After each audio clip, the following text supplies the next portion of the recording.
विश्व क्रिकेट का सबसे विनाशकारी बल्लेबाज जिसने कभी नहीं पहना हेलमेट, अपने समय का सबसे आक्रामक बल्लेबाज जिसे किसी भी गेंदबाजी आक्रमण का खौफ नहीं था। एक कैलेंडर ईयर में सबसे अधिक रन बनाने का रिकॉर्ड है जिसके नाम। फर्स्ट क्लास क्रिकेट में रिकॉर्ड 114 शतक लगाने वाला बल्लेबाज जिसे कहते थे ब्लैक ब्रैडमैन। दोस्तों, एक समय था जब विश्व क्रिकेट में वेस्टइंडीज की तूती बोलती थी और आज भी इस टीम को विश्व क्रिकेट का सबसे खतरनाक टीम समझा जाता है। इस देश ने विश्व क्रिकेट को दुनिया का सबसे खतरनाक बल्लेबाज दिया और उतना ही खतरनाक गेंदबाज भी। आप देख रहे हैं चक दे क्रिकेट की खास पेशकश चक दे क्लिक्स और आज के अंक में बात होगी विश्व क्रिकेट के सबसे विनाशकारी, आक्रामक और खतरनाक बल्लेबाज के बारे में। उस दौर में जब एक से बढ़कर एक खतरनाक गेंदबाज हुआ करते थे, इस बल्लेबाज ने कभी हेलमेट नहीं पहना। वो कहते थे हेलमेट पहनकर वो कायरों की तरह गेंदबाजों का सामना नहीं करना चाहते। हेलमेट ना पहनने वाले इस बल्लेबाज से तेज गेंदबाज ही डरते थे। एक ऐसा बल्लेबाज जिसे क्रिकेट के भगवान अपना आदर्श मानते हैं। आज के वीडियो में हम वेस्टइंडीज के महान बल्लेबाज सर विवियन रिचर्ड्स के जीवन से जुड़ी कुछ जानी अनजानी और अनकही बातों को जानने की कोशिश करेंगे। विशेषण राजा हमेशा केवल एक बल्लेबाज की याद दिलाता है और वह कोई और नहीं बल्कि पूर्व वेस्टइंडीज के cricketer sir Isaac Vivian Alexander Richards हैं, जिन्हें किंग विव के नाम से जाना जाता है। सेंट जॉन्स एंटीगुआ तब ब्रिटिश लेवर्ड द्वीप समूह का हिस्सा था में जन्मे रिचर्ड्स अपने युग के सबसे विनाशकारी बल्लेबाज थे और जबकि कई बड़े रिकॉर्ड वाले हैं, कुछ ही गेंदबाजी आक्रमण उनका सामना कर सकते थे या फिर उनको धमकाने की हिम्मत रखते थे। रिचर्ड्स एक उत्कृष्ट आक्रमणकारी शैली के साथ साथ एक बहुत ही शक्तिशाली दाएं हाथ के बल्लेबाज थे, साथ ही एक उत्कृष्ट क्षेत्र रक्षक और एक उपयोगी ऑफ स्पिन गेंदबाज भी थे। उन्हें अक्सर विश्व क्रिकेट का सबसे विनाशकारी बल्लेबाज माना जाता है, जिन्हें 2000 में sir Donald Bradman, sir Garfield Sobers, sir Jack Hobbs और शेन वॉर्न के साथ विशेषज्ञों के 100 सदस्यीय पैनल द्वारा सदी के 5 क्रिकेटरों में से एक को चुना गया था।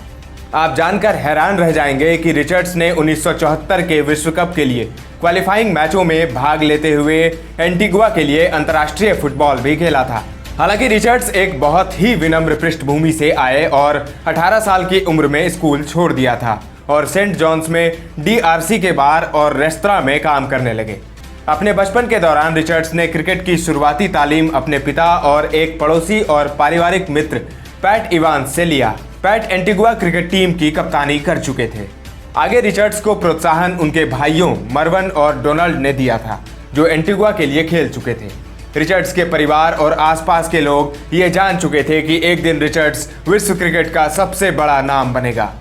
रेस्तरां के मालिक डीआरसी विलियम्स भी समझ गए थे और उन्होंने रिचर्ड्स के लिए नए सफ़ेद ग्लव्स, पैड और बैट उपलब्ध कराए। 22 साल के होते होते रिचर्ड्स एंटीगुआ, लिवर्ड आइलैंड और कंबाइंड आइलैंड टूर्नामेंट खेल चुके थे। तभी लेन क्रीड, जो सोमरसेट क्रिकेट क्लब के वाइस चेयरमैन थे, एंटीगुआ में थे और उन्होंने रिचर्ड्स को बल्लेबाजी करते देखा। लेन क्रीड रिचर्ड्स की अद्भुत हिटिंग क्षमता को देखकर विस्मित हो गए।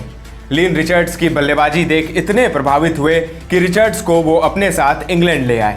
इंग्लैंड आकर लिन क्रीड ने लेंसडाउन क्रिकेट क्लब में रिचर्ड्स के लिए लीग क्रिकेट खेलने की व्यवस्था करा दी। रिचर्ड्स ने लेंसडाउन में अपना पहला सीजन शीर्ष बल्लेबाजी औसत के साथ समाप्त किया और कुछ ही समय बाद उनको काउंटी साइड समरसेट के साथ 2 साल के अनुबंध की पेशकश की गई, जिसने उनके करियर की बाढ़ के दरवाजे खोल दिए। विवियन रिचर्ड्स ने 1974 में भारत दौरे पर बेंगलोर में वेस्टइंडीज के लिए अपना टेस्ट अंतर्राष्ट्रीय डेब्यू किया था, लेकिन अपने डेब्यू मैच की पहली पारी में सिर्फ 4 रन और दूसरी पारी में 3 रन ही बना पाए। इसके बाद सीरीज के दूसरे टेस्ट मैच में, जो कि दिल्ली में खेला गया था, रिचर्ड्स ने भारतीय गेंदबाजी आक्रमण को तहस नहस कर दिया। रिचर्ड्स ने मैच में 20 चौकों और 6 छक्कों से सजी नाबाद 192 रनों की पारी खेली थी। वेस्टइंडीज ने उनमें एक मजबूत ओपनर को देखा और रिचर्ड्स ने भी अपने समृद्ध करियर के शुरुआती सालों में अपने प्रोफाइल को बनाकर रखा। रिचर्ड्स ने वेस्टइंडीज को 1975 के उद्घाटन विश्व कप में न केवल अपनी विनाशकारी बल्लेबाजी के साथ बल्कि ऑस्ट्रेलिया के खिलाफ फाइनल में अपने पैंथर जैसे क्षेत्र रक्षण के साथ भी जीत में महत्वपूर्ण भूमिका निभाई थी। उन्होंने सलामी बल्लेबाज एलन टर्नर और चैपल बंधुओं इयान और ग्रेग को रन आउट करने के लिए अपनी सुनिर्देशित मिसाइलों जैसी थ्रो से वेस्टइंडीज के पक्ष में मैच को बदल दिया था। 1979 वर्ल्ड कप आते आते विवियन रिचर्ड्स विश्व के सबसे आक्रामक बल्लेबाज के तौर पर अपनी प्रतिष्ठा बना चुके थे। Gordon Greenidge, Des Haynes, Clive Lloyd और एल्विन कालीचरण के साथ खेलते हुए रिचर्ड्स को खुलकर बल्लेबाजी करने की आज़ादी मिली और लोगों ने तब रिचर्ड्स की बल्लेबाजी को भरपूर एंजॉय किया। लॉर्ड्स में फाइनल में रिचर्ड्स के शतक की बदौलत वेस्टइंडीज ने एक बार फिर वर्ल्ड कप पर कब्जा किया। 1979 विश्व कप की जीत में न केवल वेस्टइंडीज को क्रिकेट सर्किट में अजेय बना दिया बल्कि आंतरिक विभाजन के बावजूद वेस्टइंडीज को एक राष्ट्र के रूप में एकजुट करने में मदद की। वर्ष 1976 विवियन रिचर्ड्स के लिए बेमिसाल रहा जब उन्होंने रिकॉर्ड 1710 रन बनाए थे, जिसमें इंग्लैंड के खिलाफ सीरीज में बनाए गए 829 रन भी शामिल थे। बुखार की वजह से पहला टेस्ट नहीं खेल पाने के बावजूद रिचर्ड्स ने 829 रन बनाए थे।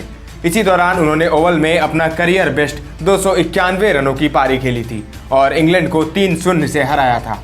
एक कैलेंडर ईयर में सबसे अधिक रन बनाने का रिकॉर्ड रिचर्ड्स के नाम रहा 30 सालों तक, जब पाकिस्तान के मोहम्मद यूसुफ ने 2006 में उनके रिकॉर्ड को तोड़ा।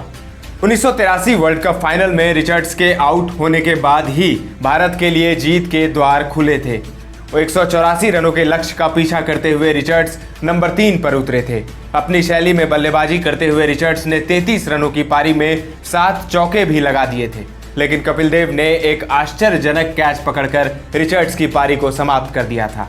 हालांकि हार ने रिचर्ड्स को परेशान कर दिया, लेकिन उनकी सबसे बड़ी निराशा यह थी कि 1987 के उपमहाद्वीप में जिस टीम का उन्होंने नेतृत्व किया था वह 83 की हार का बदला लेने में विफल रहा। लेकिन तब यह एक अनुभवहीन टीम थी जिसे वह माइकल हॉल्डिंग, गॉर्डन ग्रिनिच और मैल्कम मार्शल के बिना संभाल रहे थे। 1985 में महान क्लाइव लॉयड के रिटायरमेंट के बाद रिचर्ड्स ने वेस्टइंडीज क्रिकेट टीम की कमान संभाली थी और 50 टेस्ट मैचों में उन्होंने कैरेबियाई टीम का नेतृत्व किया, जिसमें टीम को 27 जीत मिली और 15 बार हार का सामना करना पड़ा। लेकिन सबसे महत्वपूर्ण बात यह थी कि वो एक भी सीरीज नहीं हारे। रिचर्ड्स का बैटिंग स्टाइल वनडे क्रिकेट के लिए एकदम सटीक बैठता था।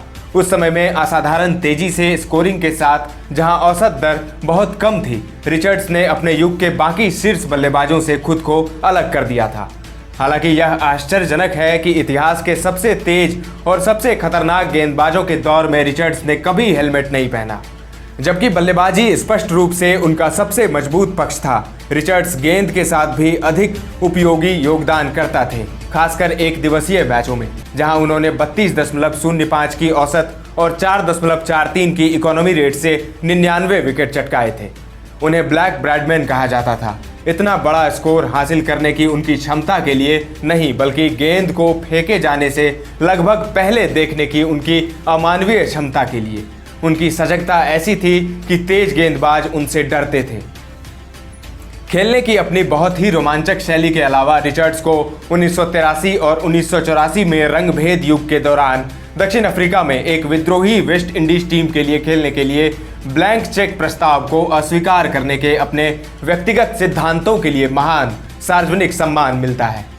रिचर्ड्स केवल 4 गैर अंग्रेज क्रिकेटरों में से एक हैं जिन्होंने 100 प्रथम श्रेणी शतक बनाए हैं। अन्य ऑस्ट्रेलियाई Donald Bradman, New Zealander Glenn Turner और पाकिस्तानी जहीर अब्बास हैं। रिचर्ड्स को 2010 की documentary film fire in Babylon में दिखाया गया था, जिसमें उन्होंने वेस्टइंडीज के लिए खेलने के अपने अनुभवों के बारे में बात की थी। रिचर्ड्स 2013 में इंडियन प्रीमियर लीग में दिल्ली डेयरडेविल्स के मेंटोर के रूप में शामिल हुए थे।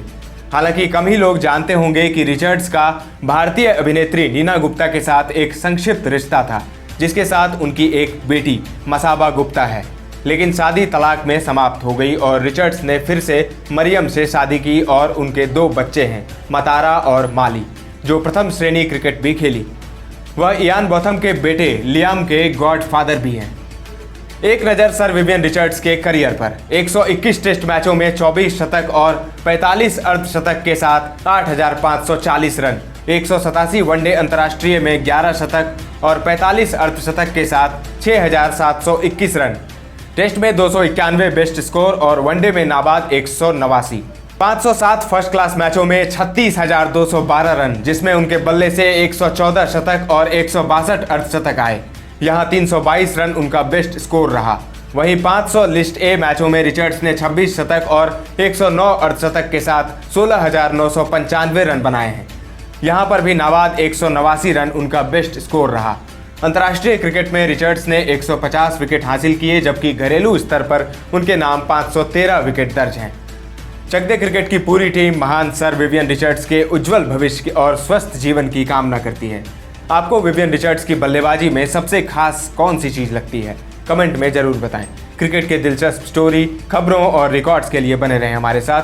वीडियो पसंद आया तो लाइक और शेयर करना ना भूलें। अगले अंक में मिलेंगे एक और दिलचस्प स्टोरी के साथ, एक और खिलाड़ी के साथ। अभी दीजिए इजाज़त। धन्यवाद।